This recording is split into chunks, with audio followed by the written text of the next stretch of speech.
Hello, వింటున్నావా? ఈరోజు నిన్ను వెధవ అనుకోవచ్చు వాళ్ళు కొంతమంది.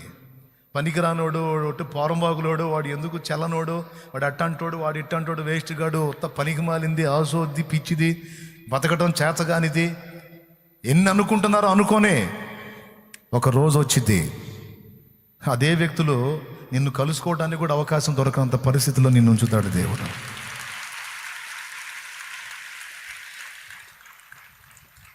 నేను ఫలానోళ్ళ తాలూకా అని చెప్పుకునేటట్టు చేస్తాడు నా దేవుడు. నిన్ను తృణీకరించిన వాళ్ళు,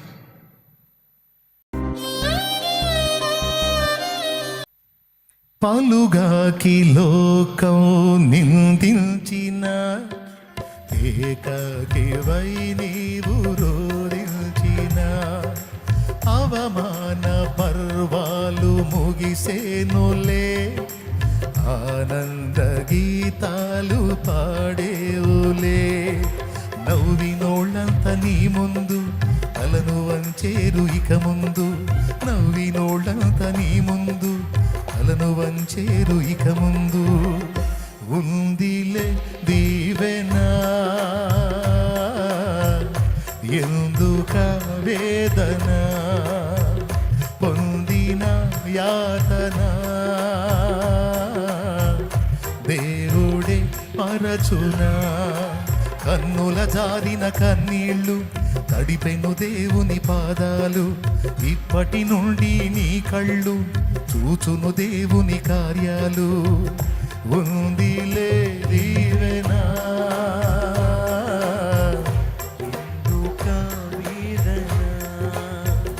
పొందిన యాతన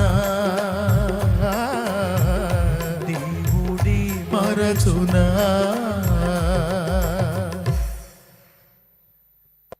ఒట్టి పనికి మాలింది అన్న నిన్నే అన్నోళ్ళు ఆశ్రయించే గతి పట్టిస్తాడు వాళ్ళకి దేవుడు. రే, ఈ కళలు కనువాడు వచ్చుచున్నాడు రా అని ఒకడంటాడు. కళలు ఎప్పుడు వస్తాయిరా? తిని పండుకున్నప్పుడు రా. మనమేమో ఈ ఎడారుల్లో పడి, ఈ పొలాల్లో పడి, ఈ మందని మేపాలి. వాడేమో పండుకొని కలల మీద కలలు కనాలి. సోమరి దద్దమ్మ, పనికి మన్నోడు, పండుపోతాడు, తిండిపోతాడు, నిద్రపోతాడు, సోమరిపోతాడు. ఎన్ని అనుకున్నారో యోసేపుని. వాళ్ళ దృష్టిలో వాళ్ళు కష్టజీవులు, యోసేపేమో పనికి మన్నాడు. తిని నిద్రపోయి కలలు గనేవాడు, పగటి కలలు గనేవాడు.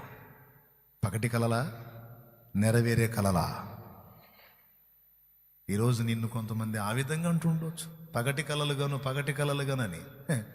అవి ఏ కలలో దేవుడు నిజం చేసి చూపిస్తాడా? నిజం చేస్తాడు. నన్ను బట్టి చెప్పట్లా, లేకపోతే నిన్ను బట్టి చెప్పట్లా, నా దేవుని బట్టి చెప్తున్నా. చివరికి కలలుగానేవాడే కూడుపెట్టాడు. 7 ఏళ్ల కరువు కాలంలో కష్టజీవులంతా సచ్చేవాళ్ళు. ఈ కష్టజీవులు పాప వెట్టి చాకిరి చేసే కష్టజీవులు. వీళ్ళు కష్టం చేసినా కూడు దొరికేది కాదు, సచ్చేవాళ్ళు 7 ఏళ్ల కరువు కాలంలో. అన్య దేశంలోకి పోయి బానిస బ్రతికి వాళ్ళని మెప్పించి, దేవుణ్ణి మెప్పించి, వాళ్ళ మీదనే ఏలికగా మారి సింహాసనం ఎక్కి చివరికి ఏమన్నాడో తెలుసా? అన్నలారా, కష్టజీవులారా, నేను మిమ్మును మీ పిల్లలను పోషించేదనన్నాడు. అబ్బా, వాత భలే ఉంది కదా. అస్సలు పెట్టినట్టే అర్థం కాదు. యోసేపు పెట్టాడు వాళ్ళకి. నేనేదో మీకు చేస్తానని భయం తలంచకుడి, నేను మిమ్మును మీ పిల్లలను పోషించదను అన్నాడు. కరువు కాలం అంతా కూడా యోసేపే వాళ్ళకి అన్నం పెట్టాడు, లేకపోతే మొత్తం అవుట్. యోసేపు అన్ని కష్టాలు ఎందుకు పడ్డాడో తెలుసా? దేవుడిచ్చిన దర్శనం. అందులో ఏమర్థమైందో తెలుసా యోసేపుకి? నీకు తెలియదు, మనకు తెలిసింది ఒక్కటే. వాళ్ళ అన్నోళ్ళు కాళ్ళ మీద పడతారు, అది చూడాలి, కాళ్ళ మీద పడతారు, అది చూడాలి, కాళ్ళ మీద పడతారు, అది చూడాలి, వాళ్ళకి ఆ గతి పట్టడం చూడాలి, వాళ్ళకి ఆ కర్మ కాలటం చూడాలి. వెధవలు నన్ను అనుకున్నారు, మొత్తం నా కాలు మొక్కాలి, నాకు దేవుడు చూపించాడు, జరగాలి అని బతకల. అందుకోసం కాదు బతికింది. ఎందుకంటే యోసేపుకు కలల భావం తెలుసు. దేవుడు 2 పర్యాయాలు కళలు చూపించాడు. అందులో ఒకటి పనులు చూపించాడు, అంటే ధాన్యం, ఆహారం. దాని మీనింగ్ ఏంటో తెలుసా? నా కుమారుడా యోసేపు, ఈరోజు నిన్ను తృణీకరిస్తున్న వీళ్ళు ఒకనాడు కరువు బారిన పడబోతున్నారు, వీళ్ళందరూ చావబోతున్నారు. నువ్వు జాగ్రత్తగా ఉండు. వీళ్ళందరికీ నీ ద్వారా ఫీడింగ్ ఏర్పాటు చేశాను, నేను పోషణ ఏర్పాటు చేశాను. నువ్వు అలర్ట్గా ఉండవు. వీళ్ళందరి ప్రాణానికి నువ్వే రక్షకుడివి, నిన్ను రక్షకునిగా నియమించాను. ఇప్పుడు చూడండి యోసేపు ఎలా బ్యాలెన్స్ అయ్యాడో తెలుసా? నేనేమాత్రం బ్యాలెన్స్ తప్పితే, నా దేవునికి నేను అభ్యంతరంగా నడుచుకుంటే, నన్ను అసహించుకున్నాడంటే నా ఫ్యామిలీ నశించింది, నా అన్నలు చచ్చిపోతారు. దేవుడు తన ముఖం తిప్పుకున్నాడంటే, నన్ను త్రోసేశాడంటే నా టోటల్ ఫ్యామిలీ కొలాప్స్ అవుతుంది. నా తండ్రికి కూడా ప్రాణగండం ఉంది. కాబట్టి ఇవన్నీ జరగొద్దు. నా ఫ్యామిలీ క్షేమంగా ఉండాలి, నా వారంతా బతికి బాగుండాలి అంటే వాళ్ళు ఎలా అన్నా ఉన్నాయి, నేను జాగ్రత్తగా ఉండాలి, నేను భద్రంగా ఉండాలి. నా దేవుడు నాకు చూపించాడు. అది నెరవేరునట్లు నేను మెలకువగా ఉండాలని తన కుటుంబ రక్షణ కోసం, తన కుటుంబ భద్రత కోసం యోసేపు అన్నీ సహించాడు. అది దర్శనం, ఆయన అర్థం చేసుకున్నది. అందుకే మీరు గమనించండి, కేవలం కాళ్ళు మొక్కించుకోవటమే చూద్దాం అనుకున్నట్టయితే వాళ్ళు మొక్కినప్పుడు వాళ్ళ మీద అతిశయపడేవాడు, పట్టుకొని ఏడ్చేవాడు కాదు. ఏమన్నాడు తెలుసా? అన్నా, మీకు తెలిసి తెలియక మీరు నా కీడు కోసం దీన్ని యోచించారు, కానీ మీకు తెలియదన్నా నాకు కూడా తెలుసు, మన మేలు కోసమే దేవుడు దీన్ని జరిగించాడు. అన్నా, మీరు నాకు కీడు చేయలేదురా, నాకు హెల్ప్ చేశారు. నా దర్శనం నెరవేరటానికి, కరువు కాలంలో మనందరం కాపాడబట్టడానికి మీరు నాకు హెల్ప్ చేశారా. ఆ ఫీలింగ్ పెట్టుకోవాకండ్రా, నాతో మనసు కలిసి సంతోషంగా ఉండండిరా అని కీడు చేసిన వాళ్ళని కౌగులించుకున్నాడు. వాళ్ళ మీద అతిశయపడలా, విషయం ఏంటో గ్రహించాడు. మీకు అర్థమైంది ఇప్పుడు నేను చెప్పింది ఏందో? ఎంతమందికి అర్థమైంది చెప్పండి? అది అసలు విషయం. మోషే అంతకాలం ఎందుకు అలా ఉండగలిగాడు? దర్శనం. కాబట్టి ఇప్పుడు టోటల్గా మీరు గ్రహించండి, దేవుడు మనకు దర్శనం ఇచ్చాడంటే ఎన్ని కారణాలను బట్టి ఇస్తాడో చూడండి.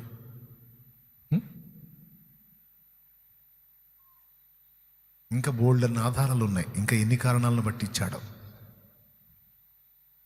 బైబిల్ని మీరు చదవండి, ఇక మిగిలిన విషయాలు మీరు చదువుకోండి. బలపరచడానికి, నెమ్మదినివ్వటానికి, ధైర్యపరచడానికి, కర్తవ్యాన్ని బోధించడానికి, కార్యోన్ముఖలం చేయటానికి, అంటే పనికి నిలబెట్టడానికి దేవుడు దర్శనం ఇస్తాడు, మాట్లాడతాడు. ప్రమాదాల నుంచి తప్పించడానికి దర్శనం ఇస్తాడు. నీ హృదయంలో ఉన్న ఆందోళనల్ని తొలగించడానికి కూడా దేవుడు దర్శనం ఇస్తాడు నీకు.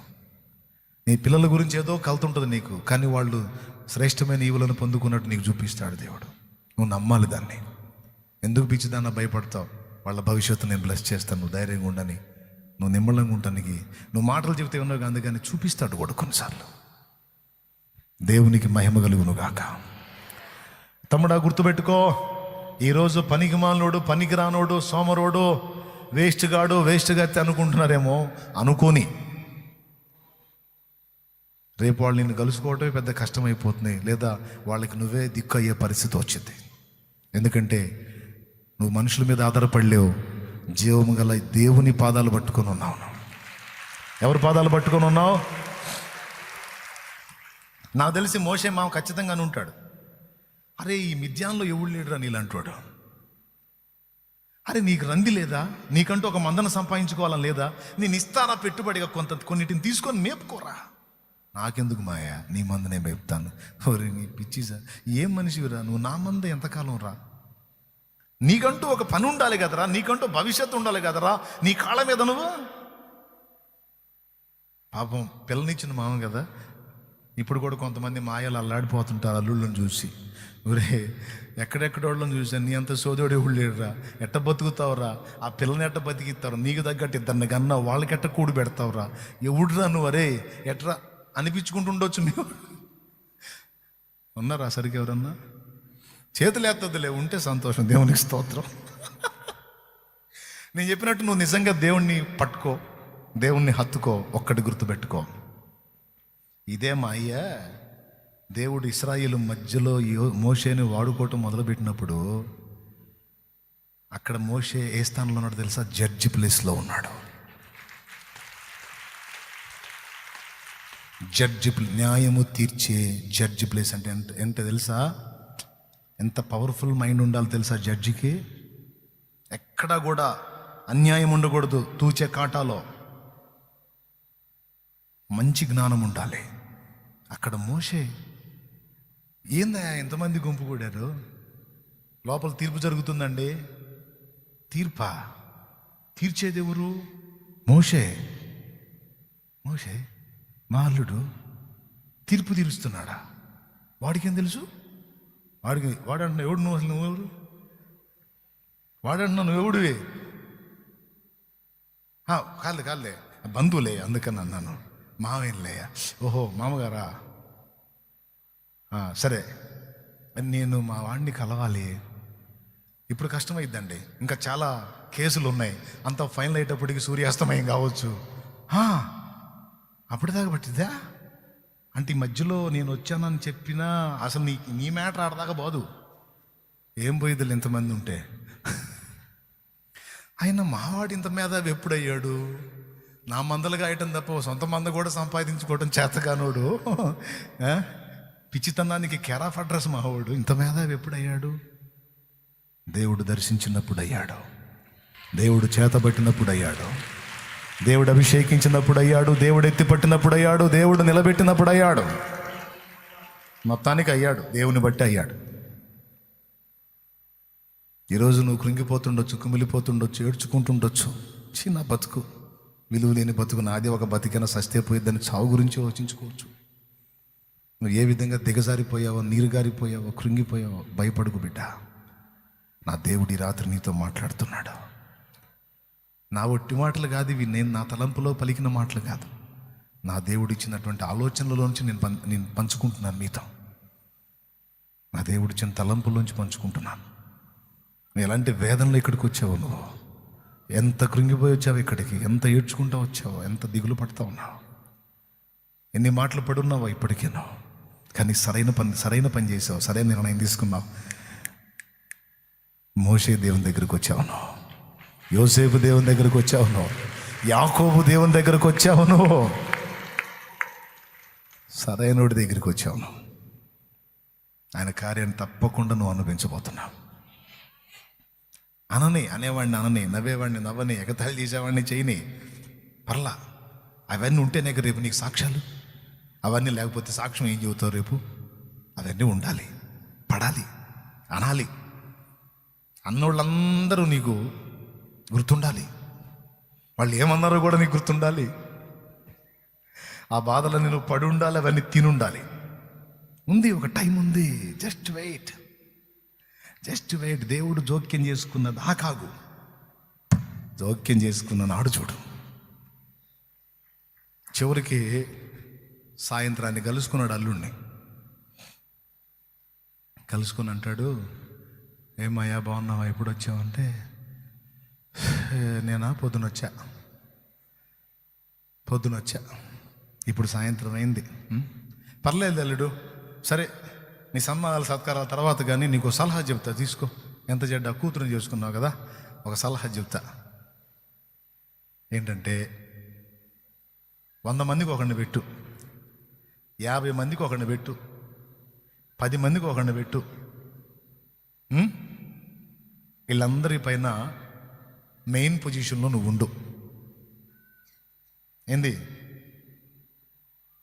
100 మంది మీద ఒకడు 50 మంది దగ్గర, 50 మంది మీద ఒకడు 10 మంది దగ్గర.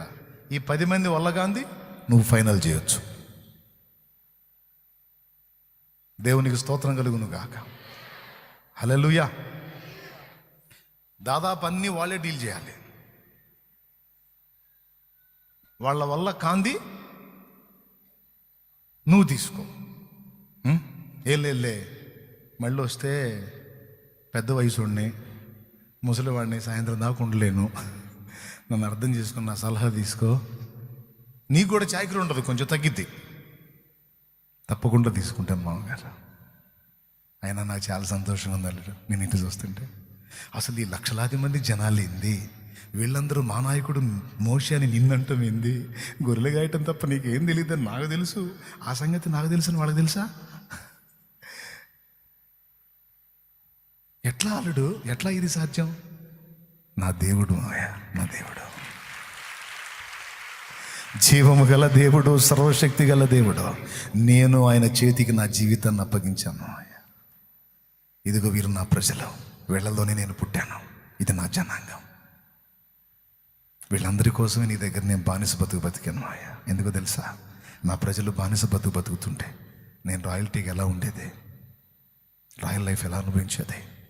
అందుకే నేను అలా ఉన్నా. నాకంటూ ఏం సంపాదించుకోను, ఈ ప్రజల కోసమే. ఇది నా దర్శనం మాయ. నా దేవుడు ఈరోజు నెరవేర్చాడు. హ్యాపీ. మరి ఇంత ప్లాన్ కలిగి ఉన్నామని ఒక్కరోజన్నా చెప్పావా? చెప్తే మీకు అర్థం కాదుగా. పిచ్చోడు పిచ్చి కథలు చెప్పాడు అనుకుంటారుగా, పగటి కళ్ళు అనుకుంటారుగా. అందుకని చెప్పలా, అన్నీ నా హృదయంలోనే పెట్టుకున్నా. ఈరోజు నెరవేరింది. ఇదంతా నా దేవుని కృప. ఎవరి కృప? నా దేవుని కృప. ఇప్పుడు చెప్పండి, మీరు కూడా అలా చెప్పుకునే రోజు ఒక రోజు వచ్చిద్దా రాదా? వచ్చిద్దని ఎంతమందికి విశ్వాసం ఉంది? నిజంగానా? ఉందా? దించమని లేదే. తప్పనిసరిగా తీసుకొస్తాడు నా దేవుడు. అందుకు ముంగుర్తుగా నీకు ఇప్పటికే కొన్ని దర్శనాలు కూడా ఇచ్చున్నాడు. అవునా? కొన్ని విషయాలు నీతో ఇప్పటికే మాట్లాడి కూడా ఉన్నాడు దేవుడు. నువ్వు గుర్తుపట్టావో లేదో, కొన్ని నీకు చూపించే ఉన్నాడు దేవుడు. అవి చూసి కూడా నువ్వు ఎందుకు కృంగిపోతున్నావో నాకు అర్థం కావట్లా. నెరవేరవని అనుమానమా? నెరవేర్చి తీరుతాడు, నెరవేర్చి తీరుస్తాడు. నీకు వాగ్దానం ఇచ్చాడు. 2 విధాలుగా తన దర్శనాన్ని నీకు ప్రత్యక్షపరుస్తాడు. 1 స్వప్న దర్శనం, 2 వాక్య ప్రత్యక్షత. ఇది 3వ విషయం. స్వప్న దర్శనం, వాక్య ప్రత్యక్షత. 3వది, నువ్వు తెలివిలో ఉన్నప్పుడు రియల్గా దర్శించి కూడా నీతో మాట్లాడతాడు. అవసరతను బట్టి మాట్లాడతాడు నీతో. వాక్య ప్రత్యక్షత కూడా ఉంది. చాలా విషయాలు నీకు వాక్యంలో నుంచి అందిస్తాడు. నాతో మాట్లాడాడు. సేవకురా అంటావు, తలకాయ నిండా తట్టెడు అప్పులు ఉన్నాయి ప్రభువా. ఓ, ఎన్ని అప్పులు ఉన్నాయి? అన్ని అప్పులు ఉన్నాయి. అయిపోయింది, మళ్ళీ నేను పొడిగిస్తున్నాను అనుకునేరు. అది మనుషుల సైకాలజీ కొంచెం తెలుసు నాకు. అందుకని పొడిగిట్లేదుగా, బైబిల్ మూసేస్తున్నా. ఇన్ని బాధలు ఉండి, ఇన్ని సమస్యలు ఉంటే సేవకురా అంటావు. ఈ ఇల్లు కూడా తాకట్టులోనే ఉంది. ఇప్పుడు నేను ఇక్కడ కూటం సేవ అని మొదలు పెడితే తాకట్టు పెట్టినోడు గుడిసి బీకెత్తాడు వచ్చి, ఏంది నాయన నువ్వు నన్ను సేవకు పిలుస్తావు, ఎట్లా ప్రభువా అని దేవుని పాదాల దగ్గర కూర్చున్నా. అప్పుడు ఇరిమియా 30లోంచి మాట్లాడాడు. నేను 3 సంగతులు దేవుని ముందు ఉంచాను. ఆ 3 సంగతులకి మరొకసారి నాతో జవాబిచ్చాడు దేవుడు. మొదటిసారి దేవుని మందిరానికి వెళ్ళి కూర్చున్నప్పుడు కొత్తగా నేను వాక్యం వింటాం. ఆ వాక్యం ఏమో నాకు అర్థం కాల. ఆయన ఏం చెబుతున్నాడో మరి. కొత్తగా వచ్చినోడికి ఏమర్థమైద్ది? ఇప్పుడు మీలో కూడా కొంతమంది కొత్తగా వచ్చిన వాళ్ళు ఉంటారు. ఇప్పటిదాకా నేను ఏం మొత్తుకున్నానో ఏదో అక్కడక్కడ అర్థమైద్ది, కానీ మొత్తం మ్యాటర్ అర్థం కాదు కొత్తగా వచ్చినోడికి. ఏందో వాడు 1.5 నుంచి సాగు కొడుతున్నాడు, వాడు వదిలిపెడితే పోదామని చూస్తున్నా, వాడు వదలట్లా అనుకునే వాళ్ళు కొంతమంది ఉంటారు అర్థం కాక. ఎందుకంటే యాకోబు, యోసేపు ఎవరికి తెలుసు, మోషే వీళ్ళందరూ ఎవరికి తెలుసు? కొత్తవాడు తెలుసా? కాస్త కూస్త బైబిల్ ఎరిగిన వాళ్ళు తెలిసిద్ది, కానీ కొత్తవాడికి ఏం తెలిసి వచ్చింది? అందుకే ఏం చేస్తా, ఈ జనాలు అందరూ కూర్చొని తింటున్నారు, వీళ్ళకి ఏదో అర్థమవుతుందిలే, నాకు అర్థం కాకపోయినా వాళ్ళ మోకాలు ఏళ్ళ మోకాలు చూసుకుంటూ అర్థమైనోడు ఆనందపడతాడు, అర్థం కానివాడు అరబంధనంగా చూస్తూ ఉంటాడు. వీడు పిలుచుకొచ్చాడు నన్ను, భలేగుంటుందిరా అని. ఈసారి పిలవాలి వీడి సంగతి జ్యోతి అనుకుని కూర్చుంటాడు. దేవునికి స్తోత్రం. పిలుచుకొచ్చినోడికి వెళ్ళి చూస్తుంటాడు, ఉర్రపర్రా చూస్తుంటాడు. ఇంటనాలే కదా అనుకుంటే కూర్చుంటాడు. నేను కూడా కొత్తగా చర్చికి పోయినప్పుడు నాకేం అర్థమైంది, ఆయన ఏదో మొత్తుకుంటున్నాడు. ఒకటైతే బాగుంది, అందరూ ఏడ్చి ప్రార్థన చేస్తున్నారు, నేను కూడా మనసారి ఏడ్చుకున్నా. దేవుణ్ణి అడిగా, ఈ కన్నీళ్లు తప్ప నా దగ్గర ఏం లేదు, నీకు కనపడుతున్నాయా నా కన్నీళ్ళు? నాకు ప్రార్థన చేయటం రాదు, సంస్కృత మంత్రాలు శ్లోకాలు చదివి పూజలు చేయటం తెలుసు, నీ ప్రార్థనలు ఎట్టనో నాకు తెలియదు, నాకు వచ్చిన మాటలే మాట్లాడుతున్నాను, నీకు అర్థమవుతున్నాయా కావట్లేదా? ఎందుకంటే మేము ఆరాధించే దానిలో మేము ఫాలో అయ్యే వాళ్ళకి సంస్కృతంలో చెప్తారు మా వాళ్ళు, బహుశా తెలుగులో అర్థం కావేమో. దేవునికి స్తోత్రం. సాంస్క్రిట్లో చెప్తారు, మరి నాకేం తెలుసు, తెలుగులో చెప్పట్లా, సాంస్క్రిట్లో చెప్తారు, సంస్కృతంలో. బహుశా ఆ భాషలో వాళ్ళు చెప్పాలి, మరి నీకే భాష నాకు తెలియదు. నాకు తెలిసింది తెలుగులో మాట్లాడుతున్నా. నా ప్రార్థన నీకు అర్థమవుతుందా? నీవు నాకు సమాధానం ఇస్తావా? ఈ 3 మాటలు నేను దేవుని ముందు కూర్చున్నాను, అడిగి చెప్పి కూర్చున్నాను. వాక్య ప్రత్యక్షతతో నాతో మాట్లాడాడు. ఏమన్నా తెలుసా? నీవు కన్నీళ్ళు విడుచుట నేను చూచి తిని, నీ ప్రార్థన నేను అంగీకరించున్నాను, నేను నిన్ను బాగు చేసేదనని నా తండ్రి నాతో మాట్లాడాడు. కృంగిపోవద్దు, నా ఏడుపు కనపడదు, నీ కన్నీళ్ళు చూశాను, నీ ప్రార్థన నాకు వినపడి నేను నిన్ను బాగు చేస్తాను. సేవలోకి నేను ఎంటర్ అయ్యేటప్పుడు కూడా మళ్ళీ అదే విధంగా 3 మాటలతో మళ్ళీ మాట్లాడాడు. వాక్య దర్శనం, ఇరిమియా 30లోంచి. ప్రభువా, నివాసం కూడా నిలవరమైంది లేదు, తాకట్లో ఉంది,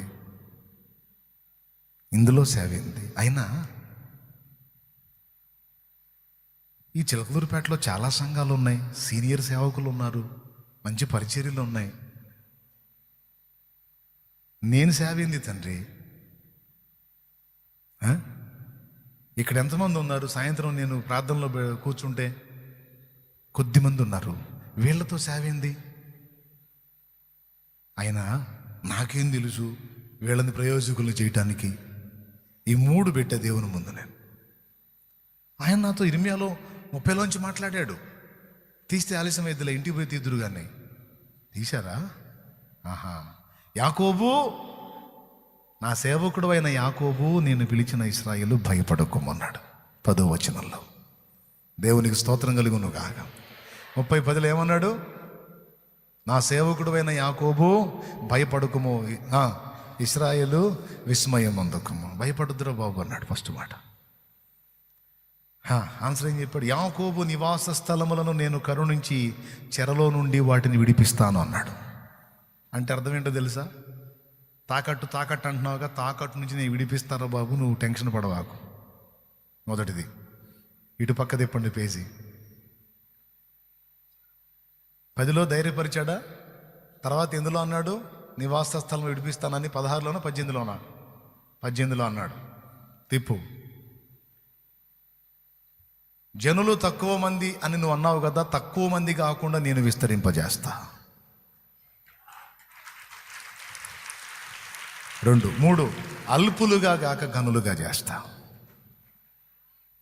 నువ్వు అడిగావుగా ఈ ఇంటి సంగతి ఏందని, నేను విడిపిస్తా. కొద్దిమంది అన్నావుగా, నేను వారిని విస్తరింపజేస్తా. తక్కువ మంది కాకుండా నేను వారిని, నాకేం తెలుసు నేనేం చేయగలన్నావుగా, గనులవుతారు వాళ్ళు.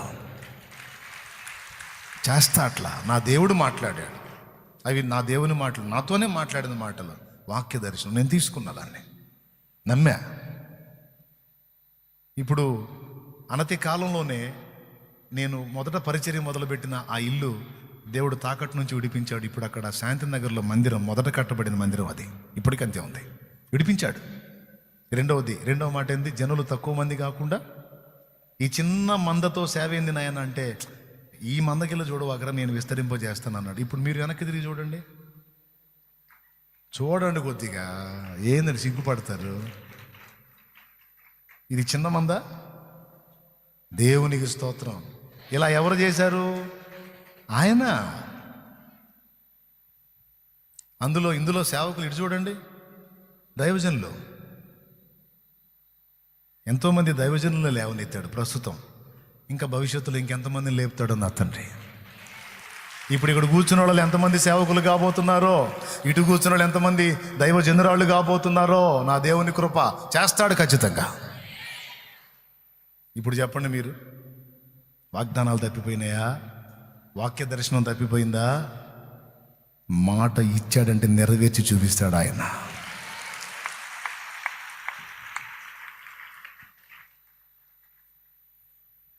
ఎరిగియున్నానయ నీకేది అసాధ్యము కాదని,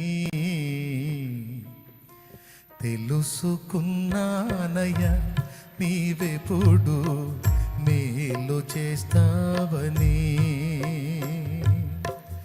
ఎరిగియున్నానయ నీకేది అసాధ్యము కాదని, తెలుసుకున్నానయ నీవెప్పుడు మేలు చేస్తావని. మార్పులేని దేవుడనీవని మాట ఇచ్చి నెరవేర్చుతావని. మార్పులేని దేవుడనీవని మాట ఇచ్చి నెరవేర్చుతావని.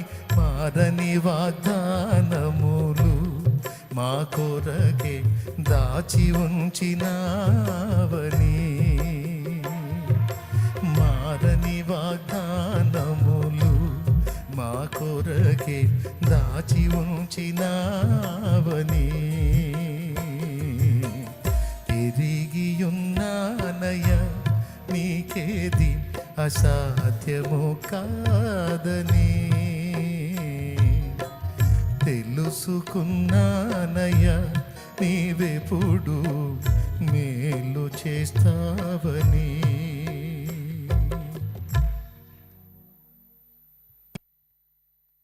ప్రియులారా, నేను ముగిస్తున్నా.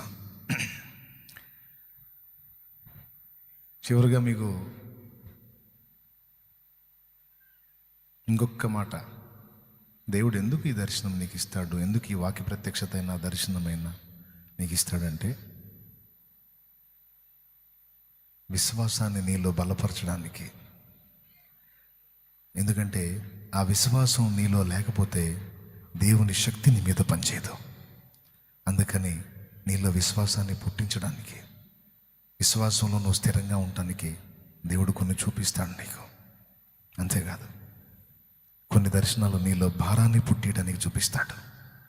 భారాన్ని, కొన్ని దర్శనాలు కలిగినప్పుడు ఆ దర్శనాలు మనలో భారాన్ని పుట్టిస్తాయి. దేవునికి స్తోత్రం.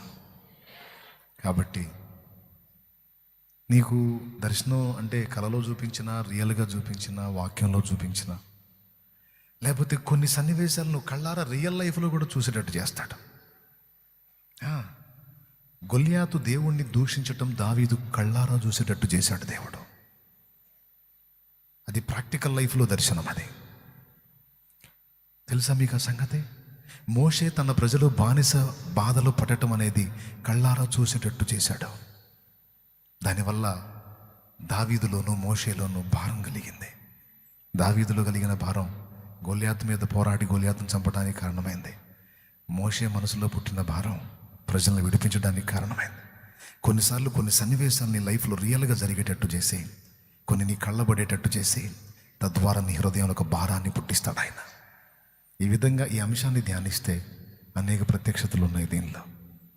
మీకు జ్ఞానం ఉంది, వివేకవంతులే గనుక నేను చూపించిన కోణంలో ఇంకా దేవుడు ఇవన్నీ బయలుపరిచే దాని వెనక కారణాలు ఏంటి, ఆయన ప్రేమను బట్టి బయలుపరుస్తాడు, ఆయన మంచితనాన్ని బట్టి బయలుపరుస్తాడు, ఆయన నమ్మకత్వాన్ని విశ్వాస్యతను బట్టి బయలుపరుస్తాడు. నువ్వు నాకు నమ్మకంగా ఉన్నావు, నీకు చూపించకుండా ఎట్లుంటాను, నీకు అన్నీ బయలుపరుస్తాను నేను అని తన విశ్వాస్యతను బట్టి నీకు బయలుపరుస్తాడు.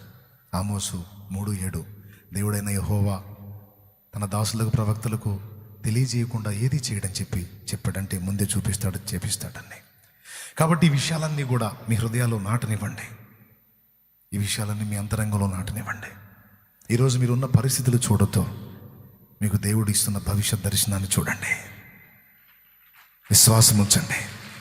విశ్వాసం అనేది మీలో ఏర్పడితే, అది బలపడితే, అప్పుడు ఏ కార్యమైనా నీలో జరిగించడానికి దేవునికి అవకాశం ఉంటుంది.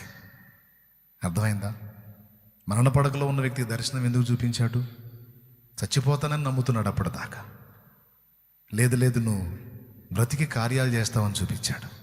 దానివల్ల ఏం తెచ్చుకోవాలి? ఏదో కల వచ్చిందిలే కానీ నిజంగా బతుకుతానంటావా అనుకుంటే ఖచ్చితంగా చేస్తావు.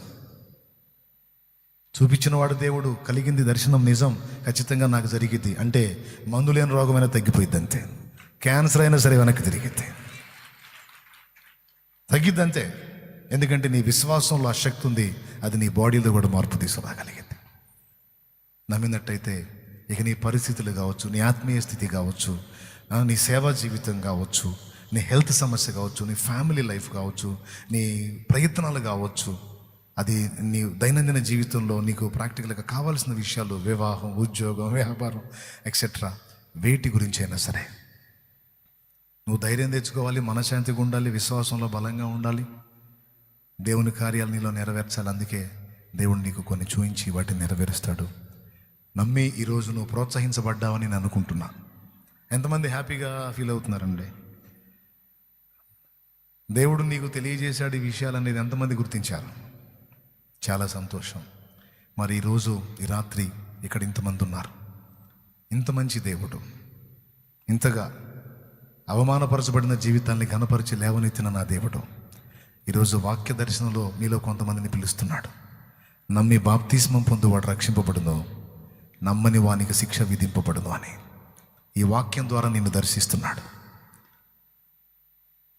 మారు మనసు పొంది, పాప క్షమాపణ నిమిత్తం బాప్తిస్మం పొంది దేవుని ప్రజలుగా మారగోరిన వారు ఎవరున్నారో సిద్ధపడండి.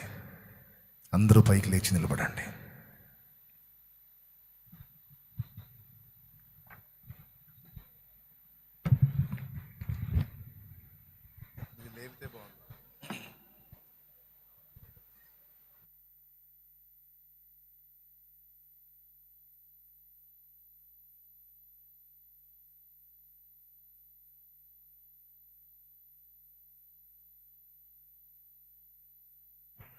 ఈ రాత్రి దేవుడు నీతో మాట్లాడినటువంటి విషయాలన్నీ నువ్వు విన్నావు. మొదట దేవుడు మాట్లాడే పద్ధతులు వివరించాను, తర్వాత దర్శనం అనే ఒక్క పాయింట్ని గురించి వివరించాను. ఏ స్థితిలో కలుగుతుంది, ఎందుకు కలుగుతుంది, ఎన్ని రకాలుగా కలుగుతుందన్న 3 ప్రశ్నలకి మనం జవాబు వెతుక్కున్నాం. ఈరోజు ఈ రాత్రి నీతో నా తండ్రి మాట్లాడినటువంటి విషయాలను గురించి నువ్వు ప్రార్థనలో దేవుని ముందు ఉంచడానికి అనేక సంగతులు నీకు దేవుడు మాట్లాడాడు.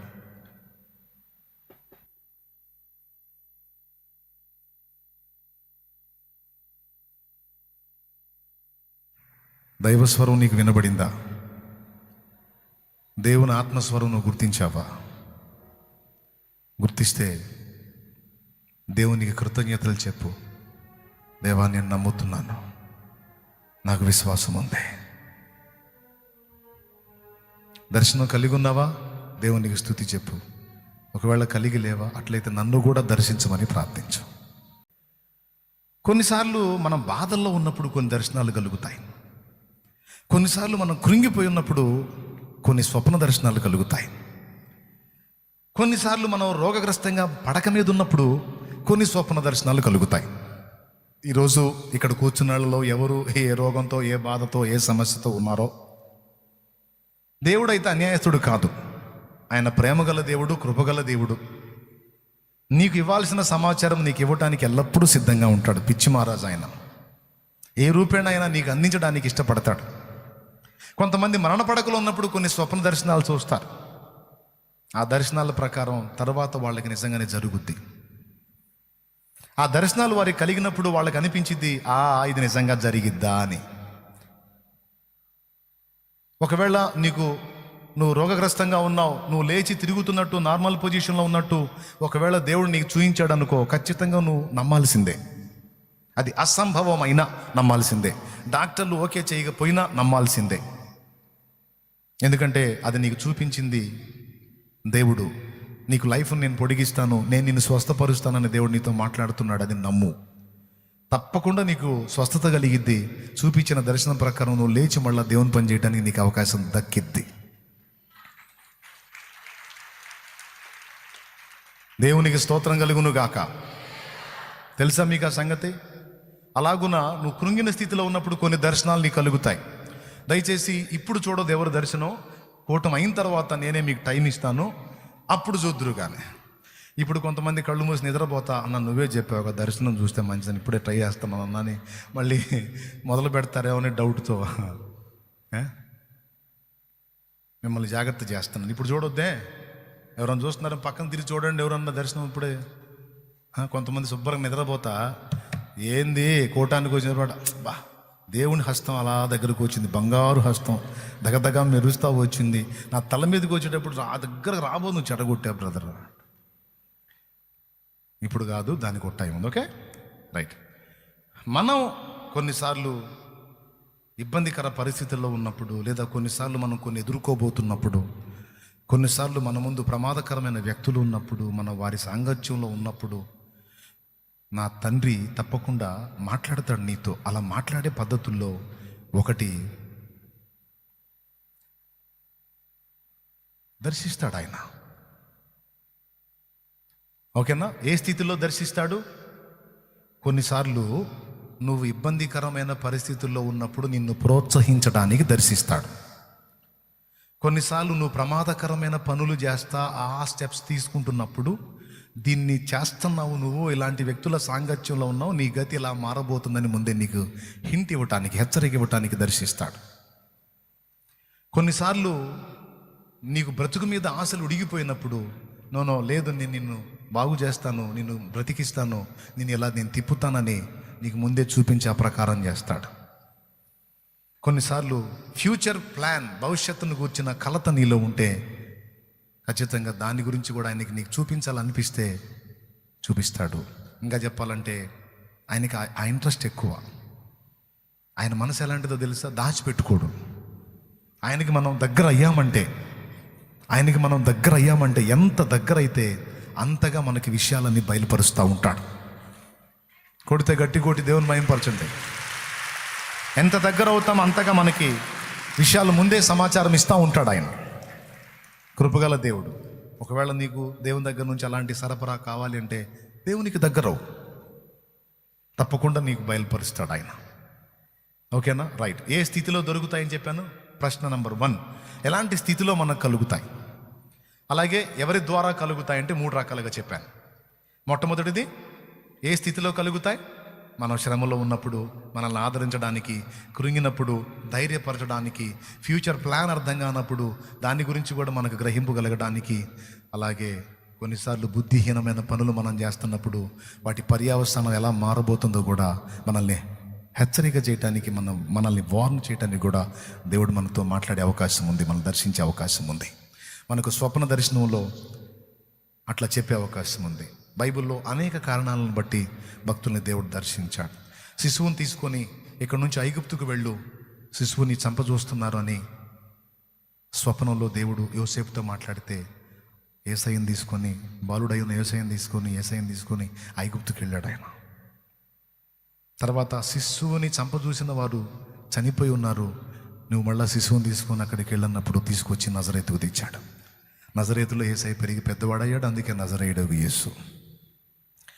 అలా యోసేపు దూత చేతనే హెచ్చరింపబడి స్వప్నమందు దర్శనం పొంది వెళ్ళాడు. అర్థమైందా? అట్లాగా కొన్నిసార్లు నువ్వు ఎదుర్కోబోతున్న ప్రమాదాల నుంచి తప్పించడానికి కూడా నీ పిల్లల విషయంలో కానీ, నీ ఇంటి వారి విషయంలో కానీ ముందే నీకు చూపించే అవకాశం ఉంది. నీ బిడ్డ ఇలా పరిస్థితి ఎదుర్కోబోతున్నాడు, నీ కూతురు ఇలాంటి పరిస్థితి ఎదుర్కోబోతుంది, నీ కొడుకు ఇలాంటి పరిస్థితి ఎదుర్కోబోతున్నాడు, నీ తండ్రి ఇలాంటి పరిస్థితి ఎదుర్కోబోతున్నాడు, నీ తల్లి ఇలాంటి పరిస్థితి ఎదుర్కోబోతుంది.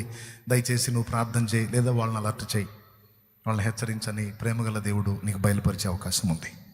అలా నీతో మాట్లాడే పద్ధతుల్లో ఒకటి దర్శనం ద్వారా నీతో మాట్లాడటం, ముఖ్యంగా స్వప్న దర్శనం ద్వారా మాట్లాడటం. దేవునికి స్తోత్రం కలుగునుగా. సో 2 విషయాలు ఇప్పుడు మనం స్పష్టంగా తెలుసుకున్నాం. ఒకటి, ఏ స్థితిలో మనల్ని దర్శిస్తాడు, అలాగే దర్శనం మనకి ఎన్ని రకాలుగా వచ్చింది అనేది 2 మనకు క్లియర్గా తెలుసుకున్నాం. ఇప్పుడు రెండో విషయం మాట్లాడుకుందాం మనం. ఎందుకు మనల్ని దర్శిస్తాడు దేవుడు? ఎందుకు మనల్ని దర్శిస్తాడు దేవుడు? వినండి, ఇది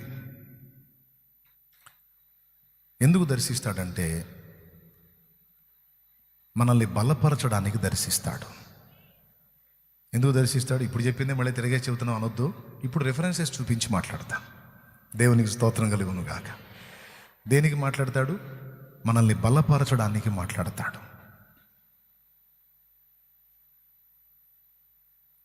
ఇప్పుడు యాకోబు ఒంటరి ప్రయాణం మొదలుపెట్టాడు. బేతేల్ దగ్గరికి వెళ్ళేటప్పటికి పాపం చీకటి పడిపోయింది. ఒక్కడే, ఎవ్వరు లేరు తోడు. అప్పటిదాకా ఫ్యామిలీలో తల్లి, తండ్రి, అన్న, కుటుంబం హ్యాపీగా గడిపాడు. ఒక్కసారిగా ఒంటరివాడైపోయాడు. ఇప్పుడు తన మామైన లాబాన్ దగ్గరికి వెళ్తున్నాడు. మార్గ మధ్యలో ఎడారి అనుభవం, ఒంటరితనం. ఈ ఒంటరితనంలో యాకోబు చీకట్లో ఒక్కడే మిగిలిపోయాడు. ఆయన బహుశా బాధపడుతున్నాడు. నాకేంటి ఇలాంటి పరిస్థితి వచ్చింది? సొంత తండ్రికి, అన్నకి ఇబ్బందికరంగా నేను ఇట్లా చేశానేంటి? నా ఫ్యూచర్ ఏంటి? నా బ్రతుకేంటి? నా పరిస్థితి ఏంటి? ఎన్ని ఆలోచనలు వచ్చినాయో. అయితే ఆ రాత్రి ఆయనకి ఒక దర్శనం కలిగింది. అండ్ దేవుని స్వరం కూడా ఆయనకి వినబడింది. ఆకాశముకి భూమికి ఒక నిచ్చెన వేయబడింది. ఆ నిచ్చెన మీదుగా దేవుని దూతలు భూమి మీదకి దిగుతున్నారు, ఎక్కుతున్నారు, దిగుతున్నారు. దేవునికి స్తోత్రం. దానికి రెండు అర్థాలు చెప్పుకోవచ్చు. ఒకటి, దేవుని దూతలు భక్తుల ప్రార్థనలు తీసుకెళ్ళడానికి భూమి మీదకి వస్తారు, పరలోకానికి ఎక్కి వెళతారు అనేది సహజంగా మనం అనుకునేది. కానీ మరొక విధంగా చెప్తే ఆ నిచ్చెన ప్రభు అయిన యేసుక్రీస్తుకు సాదృశ్యం. అర్థమైందా? ఈ నిచ్చెన ఎక్కడికక్కడికి వేయబడిందంటే అటు పరలోకానికి, ఇటు భూమి మీదకి. నిచ్చెనకు పైగా యెహోవా దేవుడు ఉన్నాడు. దూతలు ఎక్కుతూ దిగుతూ ఉన్నారు. అర్థమైందా? అంటే భూమి మీద నుంచి పైకి, పైనుంచి భూమి మీదకి సరఫరా. యేసు ప్రభు అన్నాడు తన్ను గూర్చి తాను, నేనే మార్గమును, సత్యమును, జీవమును అన్నాడు. నా ద్వారానే తప్ప ఎవడు తండ్రి యొద్దకు రైట్. అలాగే ఇంకొక చోట కూడా యేసు ప్రభు ఈ నిచ్చెన ప్రస్తావన తెస్తాడు. ఎక్కడ తెస్తాడో చెప్తే గ్రేటే.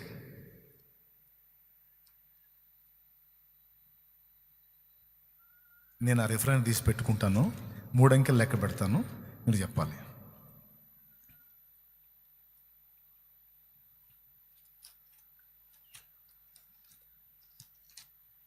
దాదాపు మీకు అందే ఛాన్స్ లేదు. నాకెందుకు బాగా నమ్మకంగా ఉంది. కాదు నాన్న, యోహాను సువార్త తీసుకో. బాబేలు గోపురం అనేది నిమ్రోదు గాడు కట్టింది, అది దేవుడు కట్టింది కాదు. అందుకే దాన్ని సగంలో ఆపేసి తారుమారు చేశాడు. బాబేల్ అనే మాటకి తారుమారు అని అర్థం, అది కాదు. డైరెక్ట్గా యేసయ్య ఈ మాటను ప్రస్తావించాడు. యోహాను సువార్త 1వ అధ్యాయము 51వ వచనం చూడు, లేదా 50వ వచనం నుంచి చూడు. యోహాను సువార్త 1:50. అందుకు యేసు, ఆ అంజూరపు చెట్టు క్రింద నిన్ను చూచితినని నేను చెప్పినందువలన నీవు నమ్ముచున్నావా? వీటికంటే గొప్ప కార్యములు చూతువని అతనితో చెప్పాను. మరియు ఆయన, మీరు ఆకాశము తెరవబడుటయు దేవుని దూతలు మనుష్య కుమారుని పైగా ఎక్కుటయును దిగుటయును చూతురని మీతో నిశ్చయముగా చెప్పుచున్నాను. నేను క్లియర్గా ఉంది చూడు. యాకోబుకి ఏం కనపడింది? నిచ్చెన కనపడిందా? ఆ నిచ్చెన ప్రయోజనం ఏంటి? దేవుని దూతలు పైనుండి కిందికి, కింద నుండి పైకి, ఆ మనుష్య కుమారుని మీదుగా.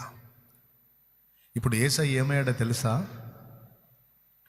మనకు వారధి, మన రథ సారథి యేసయ్య. పరలోకానికి మనం వెళ్ళాలన్నా, మన అక్కడ నుంచి దూతలు భూమి మీదకి రావాలన్నా మనకి నిచ్చెన యేసే. దేవునికి స్తోత్రం కలుగును గాక. పరలోక వారధి ప్రభునా సారథి, యేసే నరద సారథి, ఇశ్రాయేలు కాపరి, ఇశ్రాయేలు కాపరి. దేవునికి స్తోత్రం. అందులో ఉంటుంది, పరలోక వారధి ప్రభు నా సారథి అని. ఇక్కడ మీరు గమనించాలి, యాకోబుకి దర్శనం ఇచ్చి, ఏంటి నా లైఫ్, తల్లిదండ్రికి దూరం అయిపోయాను, అన్నకు దూరం అయిపోయాను, ఇంకెప్పటికి చేరతాను నేను, అమ్మా నాన్న ఎంతవరకు ఉంటారో, వాళ్ళ మరణమైనా చూస్తానో లేదో, ఏంటి నా ఫ్యూచర్, ఏంటి నాకు ఇలాంటి బ్రతుకు వచ్చింది, అయ్యో దేవుడా, నేను నీ జ్యేష్ఠత్వాన్ని కోరుకున్నందుక, నీ ఆశీర్వాదం కోరుకున్నందుక, నీ దీవెన కోరుకున్నందుక ఏకాకి బతుకు వచ్చింది నాకు. బాయ్ వినండి జాగ్రత్తగా బాయ్. కొన్నిసార్లు దేవుడు మనల్ని ప్రత్యేకంగా దీవించాలనుకున్నప్పుడు స్పెషల్గా మనల్ని తరబీ చేయడానికి ఇష్టపడతాడు. అప్పుడు ఖచ్చితంగా మనల్ని ఒంటర్లను చేస్తాడు.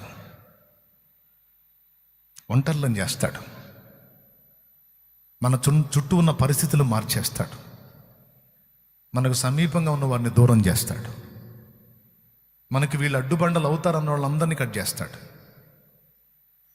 దూరం చేస్తాడు. ఎందుకంటే నీ మీద ఆయనకి ప్రణాళిక ఉంది.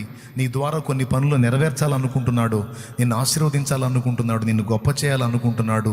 అలా అనుకున్నప్పుడు, ఆయన నీ ద్వారా తన కార్యాలు నెరవేర్చుకోవాలనుకున్నప్పుడు కొన్నిసార్లు నిన్ను ఒంటరిగా చేస్తాడు. నువ్వే ఫీల్ అవుతూ ఉంటావు, నన్ను ఎందుకు తీసుకొచ్చి ఇక్కడ ఏకాకిం చేశాడు, నేను ఒంటరి బతుకుతున్నాను, నేను అలా అవుతున్నాను, నేను ఇలా అవుతున్నాను, నాకు ఇక్కడ చుట్టుపక్కల లేరు, బంధువులు లేరు, అసలు ఈ ఊరు నాది కాదు, ఈ వాడ నాది కాదు, ఈ మనుషులు నాకు తెలియదు, నన్ను తెచ్చేందో ఇక్కడ పడేశాడు అని కొన్నిసార్లు నువ్వు ఫీల్ అవుతావు. నీ పట్ల దేవునికి ఉన్న ప్రణాళిక నెరవేరాలి అంటే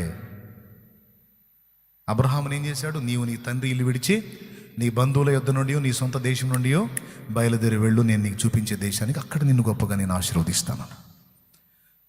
అబ్రహాం యాత్ర ఒంటరి, యాకోబు ఒంటరి, అవునా? బాప్తిస్మిచ్చి యోహాను అరణ్యములో ఒంటరి, అవునా? యేసయ్య అందరికీ దూరమై ఒంటరి. అలాగే ఇక భక్తులందరూ కూడా దాదాపు గమనించండి, మీరు సింగిల్గా విడగొడతాడు. ఏమయ్యా వింటున్నారా? ఎప్పుడన్నా నీకెంతో సమీపస్తుల్ని దూరం చేస్తే నువ్వు ఏడవాల్సిన అవసరం లేదు. ఆయన ప్రణాళిక నెరవేర్చాలి అంటే నిన్ను మళ్ళీ సింగిల్గా చేయాల్సిందే దేవుడు. సరే, నువ్వు సింగిల్గా రమ్మంటే ఏం లోతుని ఎంటేసుకొని వచ్చాడు ఎవరు? అబ్రాం. నువ్వు సింగిల్గా రావాయి అంటే మళ్ళీ తోకం తగిలించుకొని వచ్చా. సరే చూడు, ఆ తోక వ్యవహారం చూడని కనాను ప్రాంతంలో లోతుకి అబ్రహాముకి వాళ్ళ కాపర్లకి వీళ్ళ కాపర్లు గొడవ వచ్చేటట్టు పరిస్థితి చూపించి, అబ్రహాం నోరు తెలిసి, అబ్రహామే ఈ దేశం ఎదుటి ఉంది కదా, పోరా, నీకు ఇష్టం వచ్చిన చోటుకు పోరా బాబా, నీకు దండం పెడతాను, నువ్వు పోయే దిక్కుకు నేను రాను అని ఆయన నోటితో ఆయనే పంపించాల్సి వచ్చింది. లోతు అబ్రహామును విడిచిపోయిన తరువాత మళ్ళీ దేవుడు అబ్రహాంకు ప్రత్యక్షమై, మళ్ళీ చూడు, నీవు చూచి ఈ దేశం అంతటిని నీకును నీ సంతానముకు నిత్య స్వాస్థ్యముగా నేను ఇస్తాను. ఎప్పుడు? లోతు ఉన్నప్పుడా, లోతు పోయినప్పుడా? సింగిల్గా చేస్తాడు. గుర్తుపెట్టుకో, నిన్ను ఒంటరిగా నిలబెట్టాడు. నలుగురికి నువ్వు నచ్చట్లేదు, అందరూ నిన్ను ఏకాకిం చేశారు, లేకపోతే నువ్వు నా అని కలిగి ఉన్న నీడను కోల్పోయి విధవరాలి అయ్యావు, లేకపోతే నువ్వేదో సింగిల్ పర్సన్ అయిపోయావు అంటే డోంట్ వరీ. నీ పట్ల దేవునికి ఉన్న ఉద్దేశం నెరవేరాలి అంటే కొన్నిసార్లు నిన్ను దేవుడు ఆ విధంగా చేయక తప్పనిసరి పరిస్థితి. నువ్వు బంధకాలు కలిగి ఉన్నావు, నువ్వు కలిగి ఉన్న వ్యక్తులు నిన్ను జరగాల్సిన పని నీ నుండి జరగనివ్వరు, వాళ్ళు నీకు అడ్డుబండలుగా మారే అవకాశం ఉంది. అలాంటి సందర్భాల్లో అవసరమైతే వాళ్ళని తన దగ్గరికి తీసుకొని నిన్ను సింగిల్గా చేసే అవకాశం ఉంది, ఏకాకిం చేసే అవకాశం ఉంది. కొంతమంది దిగులు పడతారు కదా, అందుకని ఈ సందర్భం వచ్చింది కాబట్టి చెప్తున్నాను. నువ్వు నా అనుకున్న వాళ్ళు కొంతమంది నీ ముఖం మీద ద్వేషించి నిన్ను అవాయిడ్ చేశారంటే నువ్వు కృంగిపోవాల్సిన అవసరం లేదు. నీతో ప్రత్యేకంగా దేవునికి పని ఉంది. సో నన్ను కూడా దేవుడు అలాగనే ప్రత్యేకపరిచి నాకు ఎన్నో సంగతులు నేర్పి నన్ను ఆయన పనిలో వాడుకుంటా ఉన్నాడు. అలా నన్ను దేవుడు విడగొట్టినప్పుడు చాలాసార్లు నేను నేర్చుకున్నాను. అందరూ వాళ్ళ స్నేహితులతో, ఆఖరికి సేవకులతో ఎంతో సహవాసంగా ఉంటున్నారు. ప్రభువా, నాతో ఎవడు స్నేహం చేయడేంది ప్రభువా, నా సహవాసానికి ఎవరూ రారు, నన్ను ఎవరూ కోరుకోరు, నేను ఎవరి సాంగత్యానికి వెళ్ళినా వాళ్ళు సరిగ్గా నాతో మనసు కలిసి ఉండరు, ఎందుకునైనా నాకు ఈ ఒంటరి బతికిచ్చావని కొన్నిసార్లు నేను కూడా బాధపడ్డాను. మీరు పాట వినే ఉంటారు, ఊహించలేదయ్యా ఈ జీవితం. ఈ పాట నేను పాడినప్పుడు మొదటి చరణంలో నేను అదే భావన ప్రస్తావించాను. మనుషుల మనసులలో. ఇప్పుడు చాలామంది సీనియర్ జూనియర్ సేవకులకు నేను నచ్చను. ఏదో నేను సడన్గా ఎదురుపడ్డాను, బర్రె ప్రైజ్ లేడు బాగుందా, పోరా బాబు నీకు దండం అని చెప్పి సైడ్ అవుతారు. చాలామందికి నేను నచ్చను. నాకంటే ముందున్న వాళ్ళకి నచ్చను, నా తర్వాత వాళ్ళకి నచ్చను. ఏందో అతను ఒక టైపు అనుకుంటారు. ఏమో నన్ను అటు చూపించాడు దేవుడు వాళ్ళకి. నేను ఇక పోయి వాళ్ళని కౌలించుకుందామన్నా సరే వాళ్ళ సలాం కొట్టి నీకు దండవరా బాబా పో అన్నాడు. మనుషుల మనసులలో ఏ చోటు లేకున్నా మంచిదైన నీ మదిలో నాకు చోటునిచ్చావు. పలుకరించు వారెవరు నాదరికి రాకున్నా నన్ను పలుకరించగా పరితపిస్తూ ఉంటావు. కంటి పాపలా నన్ను కాపాడుకుంటావు. కంటి పాపలా నన్ను కాపాడుకుంటావు. చంటి పాపలా నన్ను చంకనెత్తుకుంటావు. చంటి పాపలా నన్ను చంకనెత్తుకుంటావు. చంకనెత్తుకుంటావు. ఊహించలేదయ్యా ఈ జీవితం, వర్ణించలేనయ్యా ఈ భాగ్యము.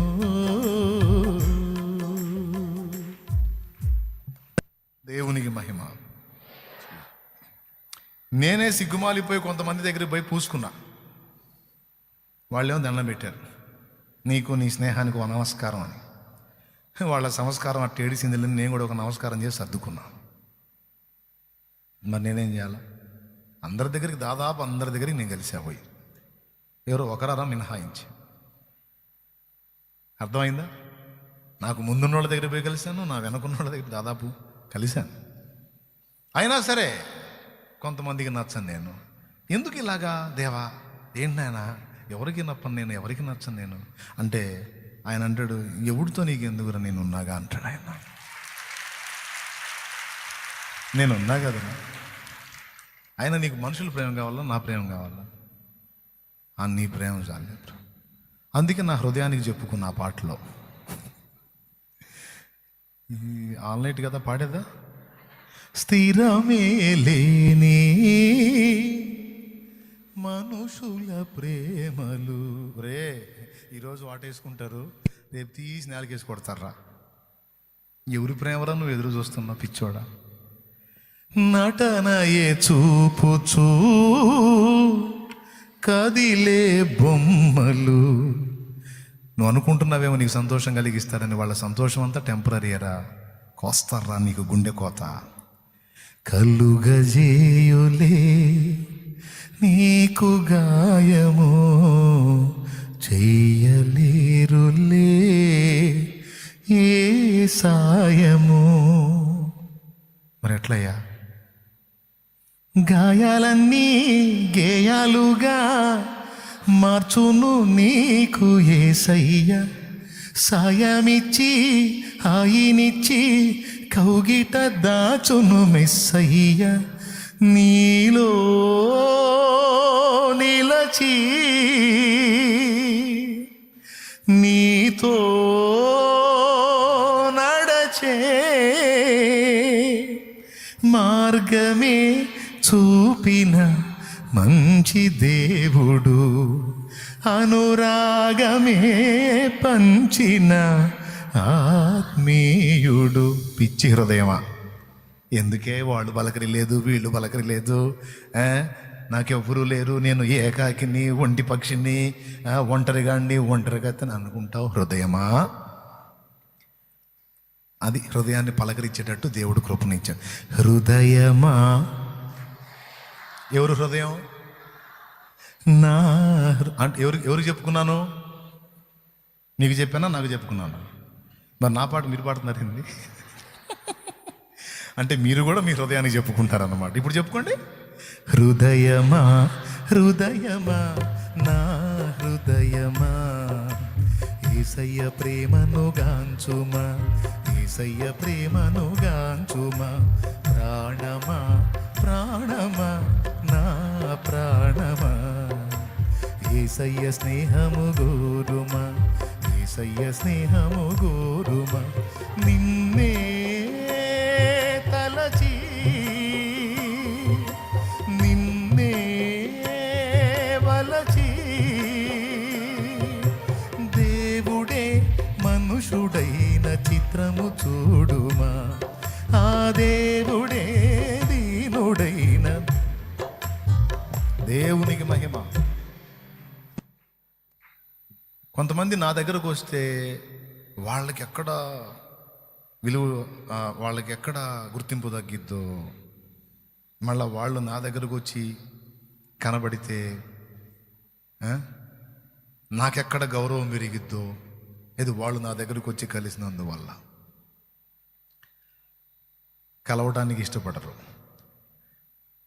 పొరపాటును కూడా మంచి పాట, నేను నా నుంచి దేవుడిచ్చిన పాటలు మంచి ఉన్నా, పాడదగ్గవి ఉన్నా, పొరపాటును కూడా పాడరు. పొరపాటును ఈ పాట పాడామంటే అందరూ వాడికెళ్ళి చూస్తారు. దేవునికి స్తోత్రం కలుగునుగా. పాడరు, వెరీ డేంజర్. అది పాడామంటే ఇంకంతే, ఈ పాట ఎక్కడ దాన్ని వెతుక్కుంటారు, అటుపోయి కనెక్ట్. కొంతమందికి భయం, అయినా ఏం ప్రాబ్లం లేదు. మనుషుల తత్వం అలాంటిది. కాబట్టి నాకెందుకు, కాబట్టి నాకెందుకు, నన్ను పిలిచి, నన్ను తలచి, నన్ను వలచి నా దేవుడు మహిమను వదిలిపెట్టి వచ్చాడు. వీళ్ళు ఏదో ఒక పొజిషన్లో ఉన్నోళ్ళు ఒక పొజిషన్ వదిలిపెట్టి రావడానికి వెనకాడతారు. ఆడకు మనం పోయేది అని ఏడిచారు. నీ బొంద, మీరు వస్తే అంత, రాకపోతే అంత. ఎవడు కావాలి, మీరు రాక ఎవడికి కావాలి? మీరు కాదు మీలాంటి వాళ్ళు కోట్ల మంది కలిసిన ఆ ఒక్కడితో సమానం గారు. ఆయన వచ్చాడు నా కోసం. ఎవరు వచ్చారు? మీకేమొచ్చింది ఇప్పుడు? నిద్ర. కాబట్టి నా హృదయానికి చెప్పుకున్నా ఏమని, నిన్నే తలచి. ఓకేనా? అది ఆ పాటలో నా ఆంతర్యం. పాటలో హృదయాలు ఉంటాయి, అయితే చెబితే కానీ అర్థం కావు. స్తోత్రం చెప్పండి మీరు ప్రస్తుతం.